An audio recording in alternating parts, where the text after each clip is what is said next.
मर्छु होला, किनकि म यस्ता पापीहरूलाई म अभिभावक मान्न सक्दिनँ। बरु म मर्छु, हजुर आए आउनुहोस् नआए नआउनुहोस्, तर आउने भयो निर्वाचन नगराइदिनुहोस्, निर्वाचनभन्दा पूर्व आइदिनुहोस् भने मैले राजाले विनम्र अनुरोध गरेँ। उहाँले मेरो सन्देश पाउनुभयो। अब मेरो विकल्प के छ भने जनतालाई आह्वान गर्ने। जनतालाई आह्वान गर्दैछु मैले, हजुरहरू अब हाम्रो दोस्रो विकल्प के हो भने राजा तयार हुनुहुन्छ, मैले बुझिसकेको छु, सबैले बुझेका छन्। अब हामी तयार हुनुपर्छ, बन्दुक भिडेर होइन, खुकुरी बिकेर होइन, हामीले चाहिँ के गर्नुपर्छ भने फुलको थुङ्गा बोकेर राजाको सिंहासन अब दरबारमा आउनुपर्छ। सिंहा दरबारमा होइन, राजाको दरबारमा अगाडि गएर राजा हजुर आइदिनुहोस् भन्नुपर्छ।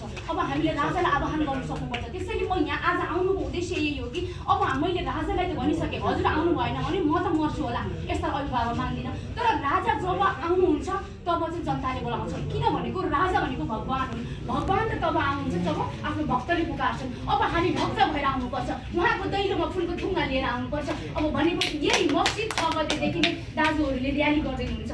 यदि के जसले राजा मान्दैन उनीहरूको यो देश होइन, किनकि राजाले आजको देशलाई उनीहरूले शासन गर्न खोज्दैछन्। जसले राजा मान्दैनन् उनीहरू त र्याली गर्न खोजिरहेछन् भने हाम्रो त राजा, हाम्रो त अभिभावक, हाम्रो बाबा, हाम्रो अधिकार छ, हामीसँग हक छ। हामीसँग त्यो हकलाई प्रयोग गर्न, त्यो अधिकारलाई प्रयोग गर्नको लागि हामी 6 गतेदेखि नै के गर्दैछौँ, र्याली गर्दैछौँ। सम्पूर्णले चाहिँ हातमा फुलको थुङ्गा बोकेर आफ्नो सङ्ख्या देखाउनको लागि आइदिनु होला। 6 गतेदेखि नै अब सक्नुहुन्छ भने मकै भट्मास गुन्द्रुक झोलामा हाल्नुहोस्, कति दिन हुन्छ यो लडाइँ लड्नुपर्छ।